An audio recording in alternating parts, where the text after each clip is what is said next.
আচ্ছা, তুমি কি তোমার কলেজ লাইফে সমাজ বিজ্ঞান বা সোশিওলজিতে প্যারা খাচ্ছ, তোমার A+ পাওয়া নিয়ে একটা সংশয় তৈরি হয়েছে? তাহলে এই ভিডিওটা দেখো, কারণ এই ভিডিওতে আমি এমন কয়েকটা জিনিসের কথা তোমাদের বলবো যেগুলো ফলো করলে ইনশাআল্লাহ তুমি সমাজ বিজ্ঞান বা সোশিওলজিতে A+ পেয়ে যাবা। আসলে সোশিওলজি এমন একটা চ্যাপ্টার বা এমন একটা সাবজেক্ট যেখানে তোমার বুঝে বুঝে পড়া লাগবে এবং একটু পড়লেই তুমি ভালো একটা স্কোর করতে পারবা।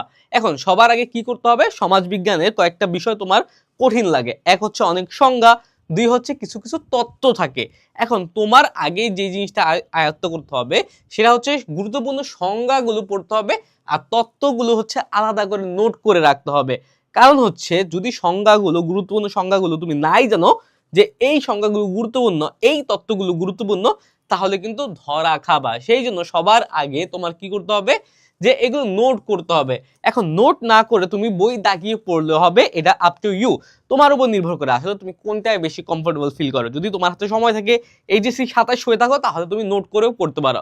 এখন যদি নোট করতে না চাও তাহলে কি করবা, সিম্পলি আমাদের কোর্সে যে দাগানো বই আছে না, কোর্সে যে দাগানো বই আছে ওই দাগানো বই যাবা, ওই দাগানো বই থেকে পড়ে নিবা, তাইলেও হবে। কারণ দাগানো বইতে সংজ্ঞা, ইম্পর্টেন্ট লাইন, এমসিকিউ এগুলো সকল কিছু দাগানো দেওয়া আছে। তার পাশাপাশি তুমি যদি সৃজনশীল সম্পর্কে একটা সক্ষম বা মোক্ষম একটা ধারণা পেতে চাও, তাহলেও কি এই দাগানো বইটা তোমাদের জন্য হেল্পফুল হবে। ক খ গ ঘ সব হয়ে যাবে ইনশাল্লাহ। সুতরাং আমাদের কোর্সে কিন্তু 225টিরও বেশি দাগানো বই দেওয়া আছে, সেখান থেকে পড়ে নিতে পারো বা তুমি নিজে নিজে পড়ে কি করতে পারো, নোট করে নিতে পারো। তারপরে আসি কনসেপ্ট পরিষ্কার করে পড়া। কনসেপ্ট যদি না বোঝো ভাই, থিওরি বা সংজ্ঞা কিছুই মাথায় থাকবে না। মুখস্থ করতেই পারবা, কিন্তু মুখস্থ করলে ওইটা আবার ভুলে যাবা। পরীক্ষার আগের দিন পড়লে পরীক্ষার দিন গিয়েই ভুলে যাবে। সুতরাং মুখস্থ করা যাবে না, কনসেপ্ট বুঝে বুঝে পড়তে হবে। ক্লাসে টিচারকে প্রশ্ন জিজ্ঞেস করতে হবে।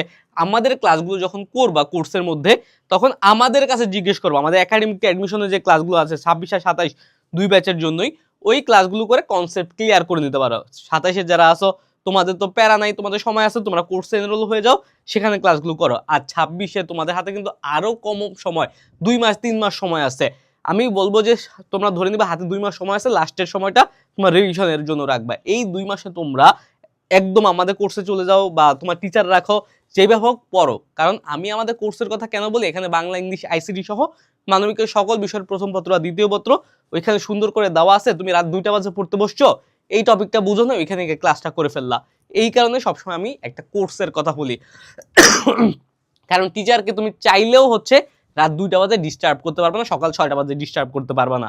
এই কারণে আমি সবসময় একটা কোর্সের কথা বলি। আর আমাদের কোর্সে 120টারও বেশি দাগানো বই আছে। হ্যাঁ, 120টার বেশি এক্সাম আছে, 225টার বেশি দাগানো বই আছে। আর হচ্ছে আরেকটা বিষয় নোট করবা, বা তুমি হচ্ছে এখানে বইয়ে দাগিয়ে রাখতে পারো পয়েন্ট আকার। পয়েন্টগুলো মনে রাখবা, মেইন পয়েন্টগুলো কি, পয়েন্টগুলো মনে রাখবা এবং উত্তর লেখার সময় এই কি পয়েন্টে বেশি জোর দিবা।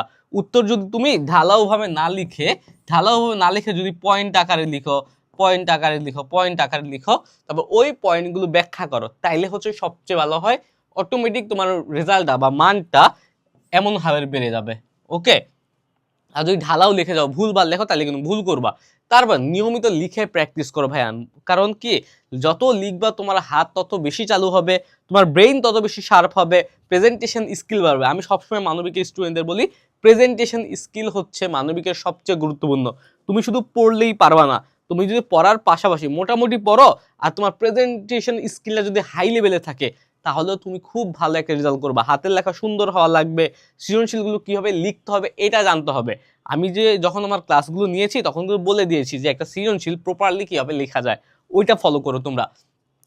তারপরে সর্বশেষ যখন আমাদের ক্লাসগুলো করা শেষ, পরীক্ষাগুলো দেওয়া শেষ, দাগানো বই পড়া শেষ, এখন তোমার কাজ হচ্ছে বিগত বছরের বোর্ডগুলো পড়া। কারণ হচ্ছে বিগত বছরের বোর্ডের প্রশ্নগুলো পড়লে তোমার কাছে বিষয়টা ক্লিয়ার হয়ে যাবে, ভালোভাবে শেষ করতে পারবে সকল কিছু। ওকে, এইভাবে হচ্ছে লেখাপড়াগুলো করা লাগবে।